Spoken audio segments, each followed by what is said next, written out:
एक फॉर्च्यूनर गाड़ी में कितने लोग आ जाते हैं?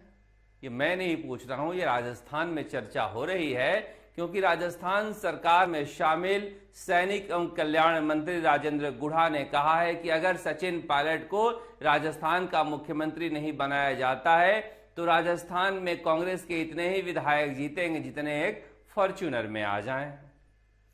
फॉर्च्यूनर क्यों? टेम्पो क्यों नहीं? मेटाडोर क्यों नहीं? जीप क्यों नहीं? क्योंकि कहा जा रहा है कि जिन हालात में सरकार चल रही है, जैसे विधायकों को लूट की छूट मिली है और फॉर्च्यूनर से कम में तो घूमेंगे नहीं, मगर एक फॉर्च्यूनर में कितने आएंगे? ये कांग्रेसी ही बातचीत करते हैं, विपक्ष और मीडिया नहीं, कि पहले 56 आई थी, फिर 21 आई, इस बार 11 आएगी क्या? मगर कुछ लोग कह रहे हैं, विधायक हैं, कुछ तो उनकी इज्जत का ख्याल रखना चाहिए। एक फॉर्च्यूनर में 11 कैसे आएंगे?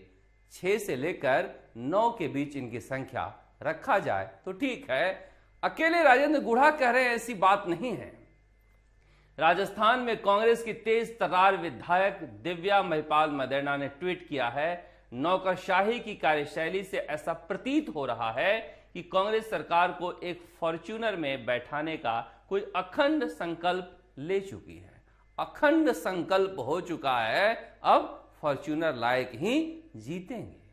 तो क्या मुख्यमंत्री अशोक गहलोत के खिलाफ कोई जनाक्रोश है जिसे देख रहे हैं कांग्रेस के मंत्री और विधायक, या फिर सचिन पायलट की ऐसी लोकप्रियता है जिसे राजेंद्र गुढ़ा देख रहे हैं? पता नहीं, मगर कांग्रेस में जिस तरह के हालात पैदा हो गए हैं, समझा जा सकता है कि यह सरकार कैसे चल रही है। विपक्ष की जरूरत है क्या? आपको लगता है? ऐसा लगता नहीं है। आपस में खुद ही एक दूसरे के लिए काफी हैं। अब मुख्यमंत्री अशोक गहलोत आज स्टोन मार्ट के उद्घाटन में गए थे। पत्रकारों ने पूछा तो रुक रुक कर, थम थम कर आराम से जवाब देते हैं, मगर आज मुस्कुराकर चल दिए। अब कोई जवाब सूझ नहीं रहा है तो इससे बेहतर कोई उपाय हो नहीं सकता। अकेले ऐसी बात नहीं है कि राजेंद्र गुढ़ा ने फॉर्च्यूनर में भेजा हो। मंत्री और विधायक जिस तरह से बयानबाजी कर रहे हैं, ऐसा लगता है कि सरकार बहुत दिनों की मेहमान नहीं है और दिल्ली में सब देख रहे हैं कि मुख्यमंत्री अशोक गहलोत के हाथ से यह सरकार निकल चुकी है। अब जैसे तैसे मुख्यमंत्री अशोक गहलोत मुख्यमंत्री तो बने हुए हैं, मगर कोई कंट्रोल है क्या? कोई प्रदेश अध्यक्ष है क्या? कोई अनुशासन का डंडा चलाने वाला है क्या? ये समझ में नहीं आ रहा है। फ्री फॉर ऑल है। इस बीच महत्वपूर्ण जो घटनाक्रम हुआ है,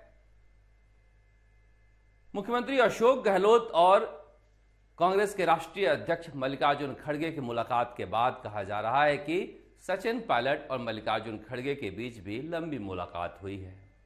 सचिन पायलट आज शाम फ्री हो जाएंगे।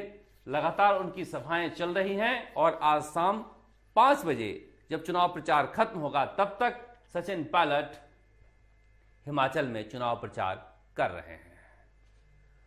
आज के बाद क्या करेंगे? कहां जाएंगे? दिल्ली बैठेंगे, जयपुर रहेंगे, बैठे रहेंगे या फिर बोलेंगे?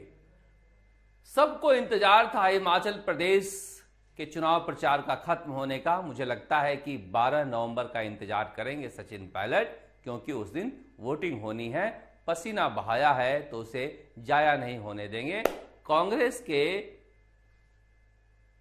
हिमाचल प्रदेश में वोटिंग खत्म होने के बाद सचिन पायलट चुप नहीं बैठेंगे, ऐसा कहा जा रहा है और इशारा ऊपर से हो गया है कि राजस्थान में बदलाव किया जाएगा। मगर मुख्यमंत्री अशोक गहलोत आज से बजट की तैयारियों में लग गए हैं। बजट की तैयारियों में इतना पहले क्यों लग गए? कुछ तो मामला गड़बड़ है, जिसकी वजह से वो अधिकारियों में संदेश देना चाह रहे हैं कि मैं बजट पेश करने जा रहा हूं, और विधायकों में संदेश देना चाह रहे हैं क्योंकि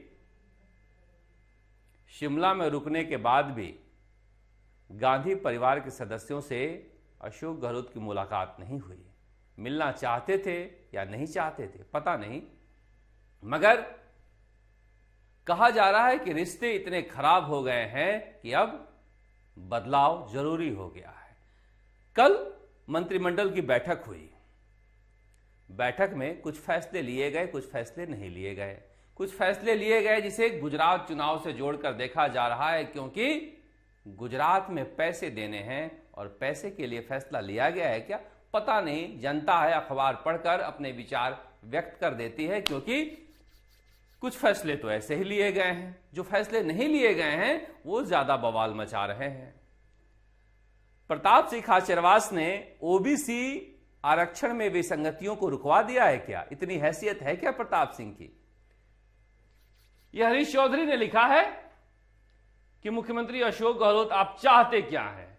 एक विचारधारा विशेष के द्वारा इसका विरोध चौंकाने वाला है। मैं ओबीसी वर्ग को विश्वास दिलाता हूं कि इस मामले को लेकर जो लड़ाई लड़नी है लड़नी पड़ेगी, लड़ूंगा, मगर बड़ी लाइन यह है कि मैं स्तब्ध हूं। आखिर चाहते क्या हैं आप? पहली बार किसी विधायक ने इस तरह से ट्वीट किया है मुख्यमंत्री अशोक गहलोत को कि मुख्यमंत्री आप चाहते क्या हैं, मगर प्रताप सिंह बीच में कहां से आ गए? एक विचारधारा विशेष के लोग इसमें कहां से आ गए? कौन इस कहानी को घुमा दिया है? कितने डायरेक्टर प्रोड्यूसर है राजस्थान में, समझ में नहीं आता। जातियों को आपस में लड़ाने का क्या मतलब है? प्रताप सिंह खाचरियावास के कंधे पर बंदूक रखकर ओबीसी आरक्षण के विसंगतियों को रोकने का क्या मतलब है, जब हरीश चौधरी कह रहे हैं कि मुझसे वादा किया गया था कैबिनेट में पास होगा। उपेंद्र यादव ने ट्वीट किया कि बड़ोदरा में हमसे वादा किया गया था कि कैबिनेट की बैठक में पास हो जाएगा। तो फिर प्रताप सिंह कहां से आ गए? और प्रताप सिंह पता नहीं क्यों हर बार मोहरा बन जाते हैं। पिछली बार भी प्रताप सिंह ही मोहरा बने और मोहरा जिसके लिए बने थे उसी ने मार डाला। एकमात्र ऐसे मंत्री थे जिनका विभाग बदला गया, फिर भी हर बार मोहरा बन जाते हैं। अब ओबीसी आरक्षण की विसंगतियों में प्रताप सिंह खाचरियावास के खिलाफ सोशल मीडिया पर लोग आग उगल रहे हैं। तो क्यों उगल रहे हैं? क्या प्रताप सिंह खाचरियावास किसी संशोधन को कैबिनेट में रुकवा सकने की हैसियत रखते हैं? यह समझना होगा। इसलिए आपस में जातियों को लड़ना छोड़कर अंदर की कहानी समझनी होगी और फिर इसे कैसे लागू कराना है इसके बारे में भी लंबी लड़ाई लड़ने के लिए तैयार रहना होगा। मगर हर कोई तैयारी कर रहा है दिसंबर 2023 के राजस्थान विधानसभा चुनाव का, पर दिसंबर 2022 में ही बहुत कुछ तय होना है। इसलिए कांग्रेस और बीजेपी में तैयारी हो रही है दिसंबर 2022 का। सचिन पायलट नहीं रुकने वाले हैं। मुख्यमंत्री अशोक गहलोत के नीचे काम नहीं करने वाले हैं। फिर करेंगे क्या? क्या गांधी परिवार, खड़गे और सचिन पायलट मिलकर राजस्थान में सत्ता ले पाएंगे, या फिर मुख्यमंत्री अशोक गहलोत एक बार फिर से बगावत करेंगे? जिस तरह के रुख अख्तियार किए हुए हैं, ऐसा लगता है कि वो गांधी परिवार के आगे हथियार नहीं डालेंगे और सचिन पायलट के पास कोई विकल्प नहीं रहेगा तो कोई और विकल्प देखेंगे। इसलिए कहा जा रहा है कि राजस्थान की राजनीति 12 नवंबर के बाद एक नए फेज में घुस रही है और यह देखना दिलचस्प होगा कि कहां जा रही है। ये दिया कुमारी हैं।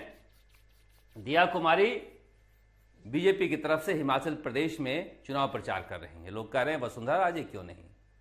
राष्ट्रीय उपाध्यक्ष हैं, किसी ने पूछा ही नहीं कि हिमाचल प्रदेश में चुनाव प्रचार हो रहा है। गुजरात में पड़ोसी राज्य है, कोई पूछ ही नहीं रहा है। तो क्या वसुंधरा राजे का नाम हमेशा के लिए काट दिया गया है और दिया कुमारी का कद राष्ट्रीय राजनीति में बढ़ रहा है? पता नहीं, मगर राजस्थान के नेताओं में चुनाव प्रचार करने के लिए बुलाया गया, उसमें दिया कुमारी का नाम अहम था और उन्होंने घूम घूमकर बीजेपी के लिए वोट मांगे। अब पार्टी में नेता की कितनी पूछ होती है उसकी हैसियत होती है, मगर राजस्थान की स्थानीय राजनीति में किसकी कितनी हैसियत होगी यह अभी दिसंबर के बाद तय होना है। वसुंधरा राजे ने भी ऐसा कहा जा रहा है कि अपने समर्थकों से कहा है कि दिसंबर तक इंतजार करो। तो क्या वसुंधरा राजे एक अलग यात्रा पर निकलेंगी और सचिन पायलट को सत्ता नहीं मिली तो अलग यात्रा पर निकलेंगे? राजस्थान की राजनीति 2023 में बेहद दिलचस्प होने वाली है। कई तरह के आयाम देखने को मिलेंगे। इस बीच खबर आ रही है कि सरदार शहर उपचुनाव में राष्ट्रीय लोकतांत्रिक पार्टी बड़ा उलटफेर करने वाली है, क्योंकि बीजेपी और कांग्रेस दोनों ब्राह्मण चेहरे पर दांव लगा रही है और वहां के जाट मतदाताओं को लगता है कि कब तक हम बड़ी संख्या में मौजूदगी होते हुए अपना हक नहीं पा पाएंगे। अब राष्ट्रीय लोकतांत्रिक पार्टी के नेता हनुमान बेनीवाल चाह रहे हैं कि वो ब्राह्मण कैंडिडेट को उतारकर जाटों की ताकत को दिखाएं। उधर पंडित भंवरलाल शर्मा के भाई श्यामलाल शर्मा बीजेपी दफ्तर पहुंच गए हैं और वो बीजेपी से टिकट मांग रहे हैं। अगर बीजेपी उन्हें टिकट नहीं देती है तो वो राष्ट्रीय लोकतांत्रिक पार्टी से लड़ सकते हैं। इसलिए कहा जा रहा है कि इस बार का सरदार शहर उपचुनाव भी बेहद महत्वपूर्ण हो गया है। मगर तेरी मेरी सबकी बात में आज बात करेंगे हम ओबीसी आरक्षण की विसंगतियों को लेकर। क्या मुख्यमंत्री अशोक गहलोत को पिछले 6 महीने में यह समझ में नहीं आया कि उस ओबीसी आरक्षण में क्या विसंगतियां हैं? अब कहा जा रहा है कि अब बैठक बुलाई जा रही है समझने के लिए, समझाने के लिए। लोग कह रहे हैं उलझने के लिए, उलझाने के लिए। अगर ओबीसी वर्ग समाज राजस्थान में इतना बड़ा समाज है, इतना बड़ा वर्ग है, इतने सारे नेता और मंत्री हैं, किसी को पता नहीं है मामला क्या है कि अब जाकर रायशुमारी से हो रही है। इतनी सारी नौकरियां निकल रही हैं। अगर रायशुमारी में सारा वक्त बीत जाएगा तो फिर आप इसमें संशोधन कर कर भी क्या हासिल कर लेंगे? ये ओबीसी के युवाओं के साथ धोखा होगा। इसलिए कह रहे हैं कि लगातार जो नियुक्तियों का सिलसिला शुरू हुआ है उसमें ओबीसी आरक्षण की विसंगतियों को दूर किया जाए ताकि बेरोजगारों को मौका मिले। हालत ऐसी हो गई है कि सीटें खाली रह जा रही हैं कई वैकेंसियों में, मगर विसंगति की वजह से बेरोजगार रोजगार नहीं पा रहे हैं। मुख्यमंत्री अशोक गहलोत को ऐसी बात नहीं है कि इस मामले की जानकारी नहीं है। वो उड़ते पंछी के में हल्दी लगाने की कुवत रखते हैं। इसलिए यह कहना कि रायशुमारी होगी, मुझे लगता है कोई दूर की राजनीति है या फिर हरीश चौधरी का जो कद बढ़ रहा है उसे भी काटने की कवायद है। अब क्या कद कटेगा? कद तो कट ही गया, क्योंकि जब हरीश चौधरी जैसा नेता कहे कि मुख्यमंत्री अशोक गहलोत आप चाहते क्या है, मैं स्तब्ध हूं, तो समझ जाना चाहिए कि पार्टी में उनकी हैसियत क्या है। मगर कौन बोले, कहां बोले, सबके धंधे हैं, सबके रोजगार हैं। सब चाहते हैं कि हमारी दाल रोटी चलती रहे, जनता की बाद में देखी जाएगी। बाद में क्या क्या होगा हम आपको बताते रहेंगे। आप देखते राजस्थान तक। नमस्कार, जयपुर से शरद कुमार।